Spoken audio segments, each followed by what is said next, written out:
P C O D ಇದ್ದರೆ ಖಂಡಿತ ಅದು ಕನ್ಸೀವ್ ಆಗಲಿಕ್ಕೆ ಮತ್ತು ರೆಗ್ಯುಲರ್ ಅವರ ಹೆಲ್ತ್ ಮೇಲೆ ಓವರಾಲ್ ಹೆಲ್ತ್ ಮೇಲೂ ಕೂಡ ಎಫೆಕ್ಟ್ ಆಗುತ್ತೆ. ಸೊ ಏನಂತಂದರೆ ಅವರ ಪೀರಿಯಡ್ಸು ಇರೆಗ್ಯುಲರ್ ಆಗೋಕ್ಕೆ ಶುರು ಆಗುತ್ತೆ, ಆಮೇಲೆ ವೆಯ್ಟ್ ಗೇನ್ ಆಗುತ್ತೆ, ಆಮೇಲೆ ಪಿಂಪಲ್ಸ್ ಬರ್ಬೋದು, ಆಮೇಲೆ ಅನಾವಶ್ಯಕವಾದ ಹೇರ್ ಗ್ರೋತ್ ಆಗುತ್ತೆ. ಈಗ ಮುಸ್ತಾಶ್ ಏರಿಯಾದಲ್ಲಿರ್ಬೋದು, ಬಿಯರ್ಡ್ ಏರಿಯಾದಲ್ಲಿರ್ಬೋದು, ಹೀಗೆಲ್ಲ ಆಗುತ್ತೆ. ಆಮೇಲೆ ಅವರ ಪೀರಿಯಡ್ ಕ್ವಾಂಟಿಟಿ ಕಡಿಮೆ ಹಾಕ್ಕೊಂಡು ಬರುತ್ತೆ.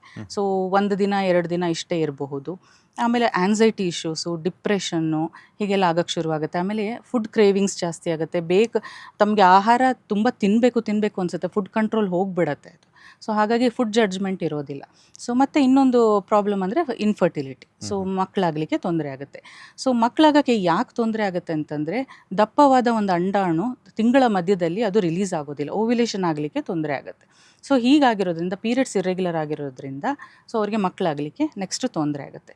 ಇದು ಕೇವಲ ಇನ್ಫರ್ಟಿಲಿಟಿಗೆ ಅಷ್ಟೇ ಸೀಮಿತ ಅಲ್ಲ ಈ ಹೆಲ್ತ್ ಪ್ರಾಬ್ಲಮ್. ಮುಂದೆ ಅವರು ಇದನ್ನು ಕಾಳಜಿ ತಗೊಳ್ಳದೆ ಹೋದರೆ, ಸೊ ತುಂಬ ಎಕ್ಸೆಸಿವ್ ವೆಯ್ಟ್ ಗೇನ್ ಆದರೆ, ಸೊ ಡಯಾಬಿಟಿಸ್ ಬರ್ಬೋದು, ಹೈಪರ್ ಟೆನ್ಷನ್ ಬರ್ಬೋದು, ಮತ್ತು ಗರ್ಭಕೋಶದ ಒಳಪದರದ ಕ್ಯಾನ್ಸರ್ ಬರ್ಬೋದು, ಆಮೇಲೆ ಮೆಟಬಾಲಿಕ್ ಪ್ರಾಬ್ಲಮ್ಸ್ ಬರುತ್ತೆ, ಕೊಲೆಸ್ಟ್ರಾಲ್ ಜಾಸ್ತಿ ಆಗುತ್ತೆ.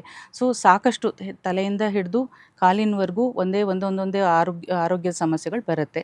ಫ್ಯಾಟಿ ಲಿವರ್ ಆಗುತ್ತೆ, ಹೀಗೆಲ್ಲ ಸಮಸ್ಯೆಗಳು ಆಗುತ್ತೆ.